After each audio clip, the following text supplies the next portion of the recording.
Quilico was one of the leading operatic baritones of the 20th century. His sudden passing on July 15, 2000 was a great loss to the musical world. Quilico performed at many of the world's great opera houses: Covent Garden, the Paris Opera, the Bolshoi, and the Vienna Staatsoper, to name only a few. He was a stalwart of the Metropolitan Opera, appearing nearly 300 times over 25 consecutive years.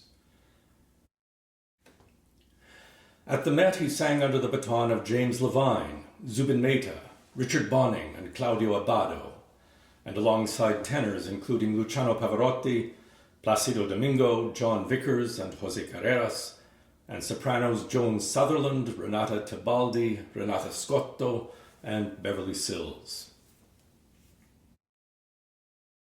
Louis Quilico was an ideal interpreter of the great Italian and French composers, but it was his defining portrayal of Rigoletto, the hunchbacked jester in Verdi's tragic masterpiece, that won him international acclaim, as well as the nickname Mr. Rigoletto. He sang the role more than 500 times, the last being at the National Arts Centre in Ottawa in September of 1994. After his retirement from the operatic stage in 1998, he continued to perform, touring extensively with his wife, the celebrated pianist Christina Petrowska Quilico. Together they made 4 recordings and a teaching video, and collaborated on the book Mr. Rigoletto in Conversation with Louis Quilico. In this book, Quilico shared his views on singing, on opera, and on his signature role, Rigoletto. He also talked about his own personally devised vocal techniques, sharing them with a new generation of singers. What is missing in the printed version of these conversations is Quilico's own voice and his unique personality. In these recordings, we hear him speak in his own words, with his own voice, unfiltered and unedited. Speaking personally, baritone Louis Quilico, Mr. Rigoletto, in conversation with Christina Petrowska Quilico. In this conversation, Louis talks about his first Rigoletto in Burlington, Vermont, 1959. What was your first Rigoletto? Where was it? What year? Who did you sing with? And what was your preparation? How did you mentally prepare for the role of Rigoletto? Well, my first Rigoletto was done with the New York City Opera in 1959. And it was after the season in New York. We were supposed to go to Burlington, Vermont. And I had promised to deliver before the night the tenor that was singing Rigoletto. His name was Gismondo. And in fact, my first soprano to sing Rigoletto, her name was Lisa Di Giulio. And what happened, I drove, we did the dress, like a kind of a dress in New York, before I left. Then the next day I left, and I had the part of my family with me and everything. And my intention was to go home and see my daughter. And all of a sudden, when we arrived in Burlington, I delivered the tenor at the moment I arrived there, he decided to go and see the performance, because that night we arrived, there was a performance of Butterfly. I said, please go. We arrived about 8 o'clock. At 9 o'clock, I had just finished eating in the restaurant, and I was going to go home. all of a sudden, the tenor walks in, running. Louis, you have to come out of the theater. I says, what for? He says, you have to finish the opera because the baritone is sick, and they cannot finish the performance of Butterfly if somebody doesn't finish. And you have done Butterfly. Please come and help them. I says, well, listen, I got to do the performance. But he says, please come and help them. I decided that I stayed, and I did the performance. I finished the second and the third act of Butterfly. But what I should have done that day, I should have stayed in Burlington and sleep there. No, what I did, I drove all the way to Montreal. That was about 125 miles more. And the next day, I came back, and in the afternoon was the real dress rehearsal of Rigoletto, orchestra, chorus, and everything. And because they had put up the scenery and all that. Then, at night, I had to do the performance. And all of a sudden, I did the dress rehearsal that afternoon like a maniac. I really sang like if it was a real performance. In fact, Julius walked in my dressing room and said, Louis, please shut up. I said, you see the door? Take it and get out. I says, either this opera, I'll be able to master it, or it's going to master me. Anyway, we finished the dress rehearsal in the afternoon, and at night I did the performance. Well, I figured that one thing, 50 performance after that night, I was still doing better the first night I sang it. I was like a real, what do you call it, race horse. It was incredible. You were turned on by the challenge. Tell me about the challenge of doing such a role. What makes it so difficult for baritones? Well, first of all, dramatically, it's a very difficult opera because there's a lot of demand physically, mentally, and me, that is maybe my big problem. I'm very, very mentally always stressed out in doing a performance. Like I always say, for me, when I do a performance, it's like my last performance. And that is the thing why it was so difficult to do that kind of a performance. Because to do the dress rehearsal in the afternoon and putting everything I had, and on top of that at night, but that's what I needed. I needed to see, am I the master of this opera, or the opera is the master of me? And that's the thing that I discovered. What makes the role so difficult vocally? Because if you ever have a chance to see the role of Rigoletto and you look at the score, it lays in a tessitura that no other voice in their own repertoire will lay at that height. It's like a tenor that would sing G, A, B, and C natural all evening. And that's why it's very, very, very difficult. Plus, like I said, cynically, it demands a lot. If you are sincere, mentally, it's a drama. It's a complete drama. And if you, like I said, if you're really sincere, it can drive you. It's very dangerous for that reason. What about vocalizing? Before Rigoletto, do you have to vocalize? No, sing less as possible, because there's so much singing to be done already in the Rigoletto. That's the thing that's very important. Now, I think for me, what is very important, I always did that, it's to condition my mind for it. Because if I don't condition my mind, I don't go through this kind of opera. It is no way. How do you condition your mind to a role such as Rigoletto? Well, the point is, it's to be able to come at a point that you are just by yourself. Nothing in this world can disturb you. Your mind has to be conditioned that you are alone. And all of a sudden, there you are in a world by himself. Because Rigoletto, it's one of the greatest opera for me that has ever been written. Because it's got all kind of emotion. Vocally, it's demanding never to finish. And cynically, Hey, boy, it's a toughie. Tell me the story in your own words. Of Rigoletto? Yeah, forget the libretto. Tell me. The libretto, let's forget about it. Well, how can I say? Mentally, Rigoletto, you know, when you're a cripple, and in those years, to be crippled was terrifying. The reason is nobody had pity for these kind of people. And that was already an handicap for a man like Rigoletto.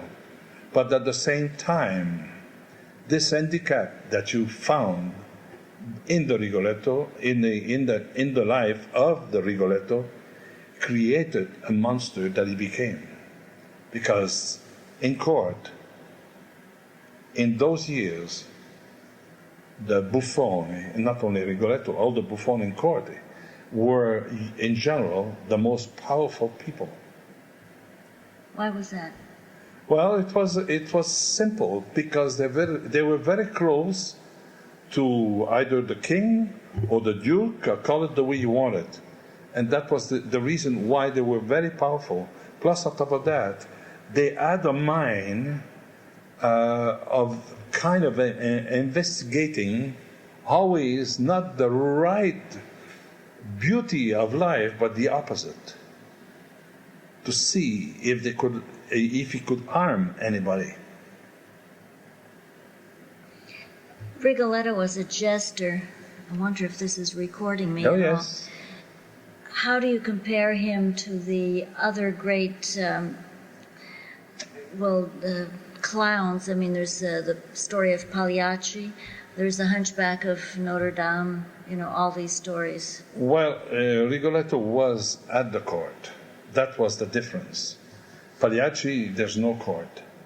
In fact, he's a buffon going with that circus. Yeah, but as a character, I'm just trying to get you to. Well, the character in Rigoletto or in Pagliacci, there's something similar, but one is much broader than the other one.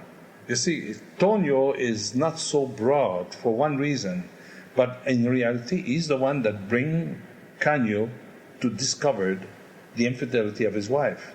And what happened with Rigoletto? Rigoletto was the opposite. In the court, to find the person that he was able to make, practically like to make suffer. Because with that, it was his glory. The king would glorify Rigoletto to have found this kind of a character. Because most of the court people, the one of Rigoletto, I don't know how the rest of the world, but for instance, the court of Rigoletto, where Rigoletto was that kind of court. They were always trying to instigate something from the other guy and from the other one, from the other one, from the other one. And that was the thing, you see. How do you like to play Rigoletto? Do you like the audience to feel sympathy for him, or do you like to... I tell you frankly, I never tried to have sympathy. I think in the contrary. I think sympathy is not exactly right. I think it's the opposite. Well, yeah, there's a moment of sympathy, yes, because the public sees it. The public knows the opera very often, and they will feel that there's got to be sympathy for this man. But in reality, it's not really sympathy that they should have. Because if you don't know what is happening, after he opens the house, he goes to his house, he opens the door. Nobody knows who's the girl. Even the courtyard, the courtier, they what do you call it, abduct the girl, thinking, well, he's got the lover. And you see, this is the point. And Rigoletto was that kind of person to instigate all the time, Like, for instance, at the beginning, when Monterone comes in and he insults him, you know, when he starts to talk about his daughter, then all of a sudden Rigoletto takes over and ridiculizes completely the daughter. And this is where he shows his kind of personality. Naturally, he's afraid of the vendetta or things like that. That I'm with 100%, because it does happen that he is more or less in the first act already a little bit, then the second act comes even worse.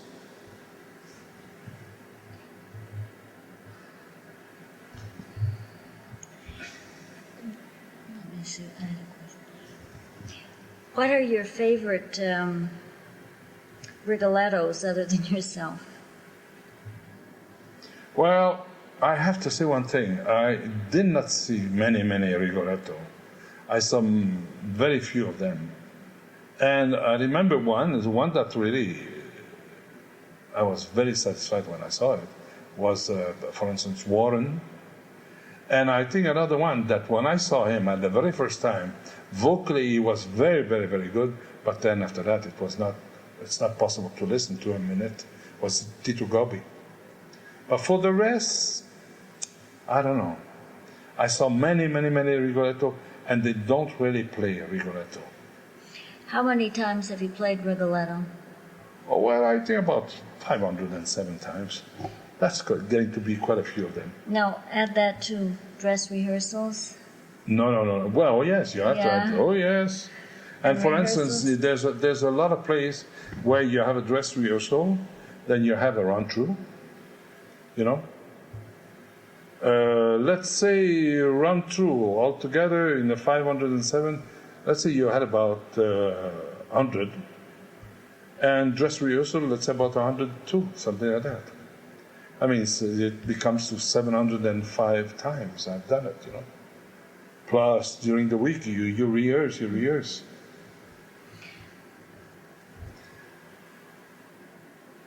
Before you step on the stage, how do you prepare yourself for the role?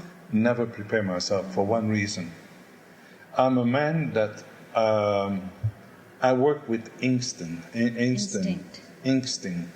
And if I have to prepare a thing, this is what I'm going to do, this phrase, that phrase, I cannot do that. It's just not possible. And a lot of people that saw my Rigoletto, I never do it the same. How do you manage with the stage directors? Talk a bit about the stage direction. I have to say one thing. With the stage director, I never really had a problem, because the thing is, 95 to 97% of the stage director who are intelligent. Some of them, they're not too intelligent, but in general, they're intelligent enough.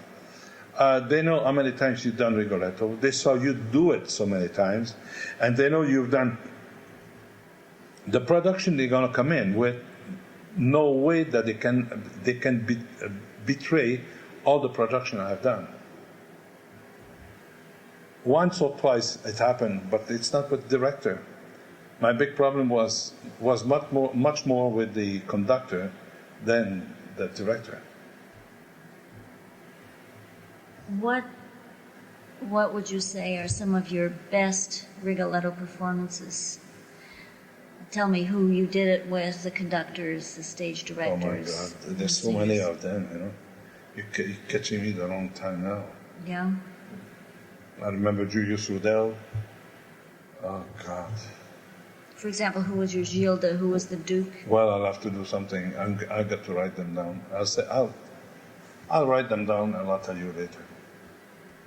Because right now that's Gail Robinson, Colette Bucky. I did it in Russia, but I don't remember the name of the Russian woman. No, but is there one particular Rigoletto that stands out for you more than any other?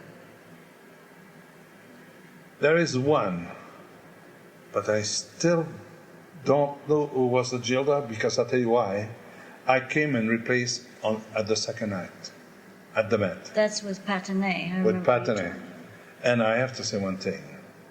That was, if I have to say, maybe the greatest Rigoletto I ever done in my life.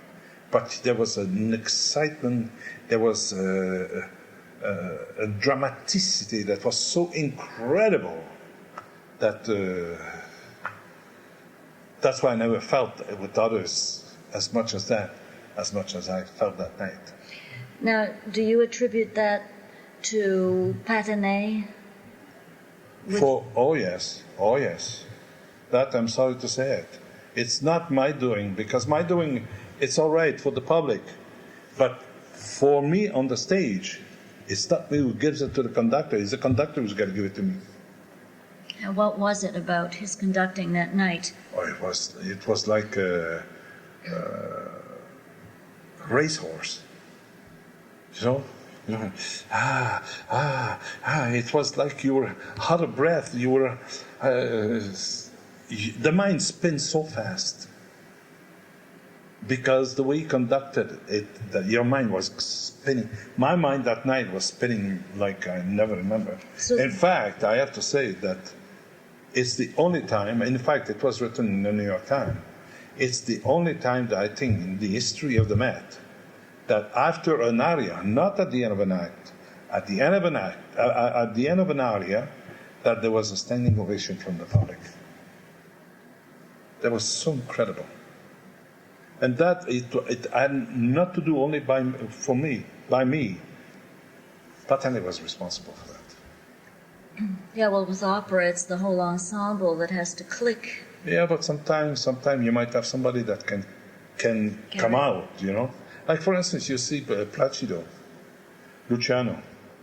You know, there is something, there's a charisma about these two men that is so important. And this is what happened with Patanay. It was incredible. Okay, so you're going to list that. What was one of the worst performances of Rigoletto? Tell me. Oh, one of the worst, I have to tell you where it was. It was in Paris. And the soprano was a terrible soprano. I'm not going to name her, but the only thing is, all of a sudden, she didn't realize that this opera is not called Lucia or Traviata. It's called Rigoletto. And I was not supposed to do this. I was not supposed to do that. I says, Madam, when you sing Traviata and you sing Lucia, I says, do I come and command you to do what you want? You know, I had told her, I says, the ending of the vendetta, it's got to be so long. Then she came up after and she says, why couldn't you tell me? I says, I told you before. And what do you mean? You have to explain Well, what you meant. the end of the act, you take a high note, I took a high note, and you hold it like maybe 7 or 8 beat. She cut at the 5th beat, me, I went on to the 8th beat. I'm sorry to say that I'm supposed to go to the 8th beat. She didn't. But all of a sudden, she really got mad. And in fact, I wanted to give up the performance. And then I came back to myself and I says, that's what she would like me to do, because her husband used to sing Rigoletto. But thank God, when I was there, he didn't sing it. But that was one of the worst time I ever. No, there's another time that I remember. I'm so sorry. San Diego, California. I had a conductor that was so full of himself, that believed that, there's only one way to conduct Rigoletto, there's only one way to sing Rigoletto, the way Verdi intended it. I know that in the score, the vendetta is written in 4, but he wanted to conduct it in 4. I said, Maestro, there's no human being that can do that. Verdi intended, I said, Maestro, do me a favor, don't beat it in 4. When we did the dress rehearsal, he beat it in 4. I stopped. I said, Maestro, not in 4. Finally, when I saw like that, I went to see the director of the theater, and I said, listen, you better tell him not to beat it in 4, because me, I'm going to do something. I'm going to finish much sooner than him. Plus, on top of that, he's going to finish the opera by himself. Because after all, I'm Rigoletto. Oh. It's already difficult enough the way it is that you're going to give me a man that's going to try to put his nose in something that has no right, Tell me, when you're doing Rigoletto with a company, how many rehearsals do you get? Well, and how does it work? It depends where you go. If you go in the provincial houses in the United States, for let's call it provincial, you will have about roughly about 10 to 12 days of rehearsal. And in fact, it became at the point where I was so renowned for my Rigoletto that for about, I would say, 7 or 8 years, before I would go down to rehearse, the director would call me and said, "Louis, would you mind to come only in about 6 days before the performance? Because we know exactly what you want to do, and that's what we want to do too." And that was the point. See, my Rigoletto became so known by these people. And I have to say one thing, it was the closest thing to be. For me, it was the closest thing there was to do Rigoletto. And I think that's the thing that they judged, that they couldn't do better than that. Is that your favorite role? I have to say yes. Because the thing is, Rigoletto is one of the greatest opera, like I said, I repeat, I said that before, it's one of the greatest opera that ever been given to human to be able to listen to. And my big sorrow about Rigoletto is that very often what is happening, the theater, they don't make anything special for it. You know, they just say, well, Rigoletto, don't worry about it. And it is true. Rigoletto, put it bad, good, ashy, terrible, it's still going to come out like a real winner. Is that because of the story or the music? I think it's both. It's a fusion of both of them, you know. I think the fusion is so incredible because even if you got somebody that doesn't sing right the part, it's still going to come out by himself. It has one of the most renowned tenor arias as well, and La Donna Immobile. Yes. Oh, yes. And the soprano aria. Caranome. Well, they are, and I have to say, sometimes I wish I would be a tenor to be able to sing and show the rest of the tenor in the world how to sing La Donna Immobile, because the word it means exactly. For me, I don't recall to have heard many tenors that really gave me satisfaction to hear them sing that aria. For the soprano in Caranome, I think it's more easy to be satisfied. I don't know why is it, but naturally, one is difficult to understand. The other one is much, much less difficult to understand. There's also the famous quartet. Oh, well, that you come up to a masterpiece, because that is, for me, the music himself. This you don't have to hear the words or anything like that. You just listen to it's a beautiful masterpiece, music masterpiece there is. And it's got its own impact, it's got everything in it. What about costuming for Rigoletto? What are your thoughts on some of the modern productions? There was one with Rigoletto in a wheelchair, and what's your feeling about redesigning opera and putting it in modern-day clothes? I'm going to tell you one thing. There are certain things that you can do. But for me, why don't you do it with other things than a Rigoletto? You see, Rigoletto, for me, when the public goes to the theater, they want to go to the theater for one thing. They want to forget. They want to see something that is not part of their life. And what happened? You give them exactly what is happening every single day of your life. Today, with gangsterism and everything, I'm sorry to say it, you're barking the wrong tree. And this is where the director very often make a mistake.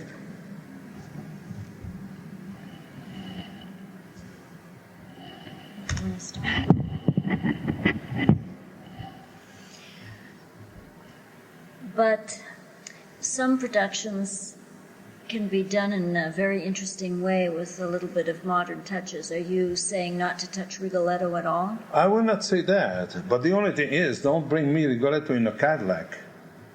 You understand this is what I'm talking about?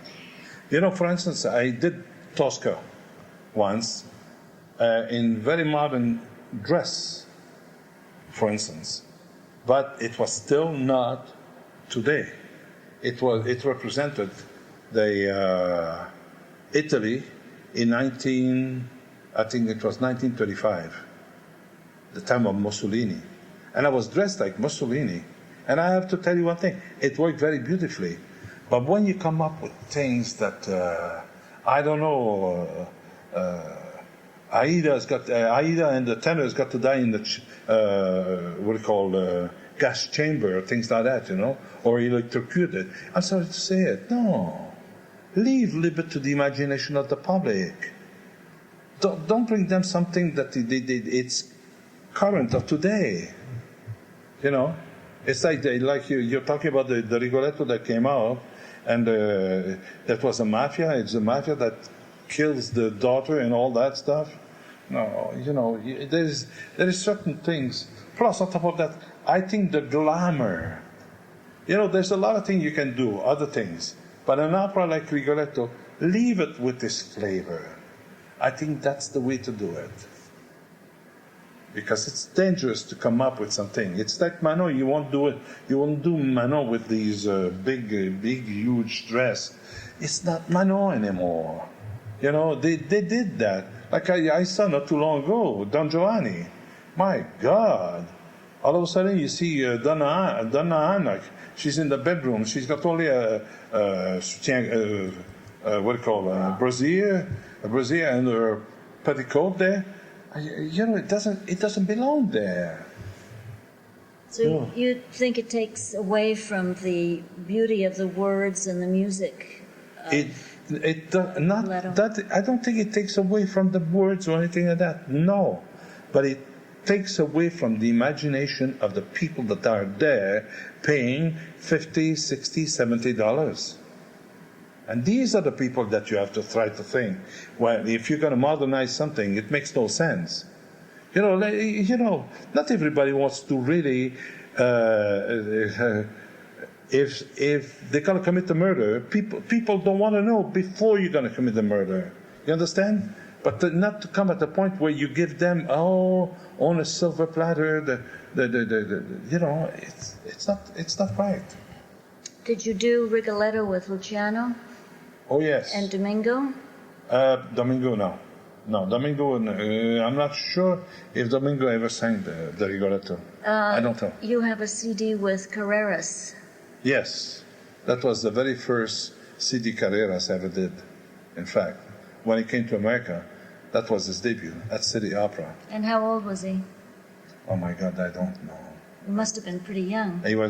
Well, I think he had about maybe 3 years career, something like that, you know. Can you tell me a bit about that? Well, I have to say one thing. You know, all of a sudden we hear that we have a new tenor, but there was not much said about him because there was the publicity machine was not on the go yet for him. And all of a sudden everybody was, you know, like everybody, you're wondering, well, how does it sound? Boy, when he opened his mouth, that was it. He sang very beautifully. He knew how to sing it in those years, you know. And that I have to say, we're talking about something like maybe 20 years, something like that, you know. Yeah.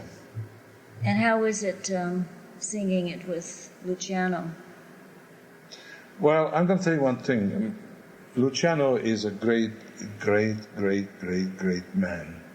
And to be in this with him in an opera, it's something that he has an habit, and I have an habit, that we are very sincere about each our roles. And I have a funny feeling that he is exactly like me. That performance he's doing, it seems it's his last performance. And it's beautiful to see that, you know?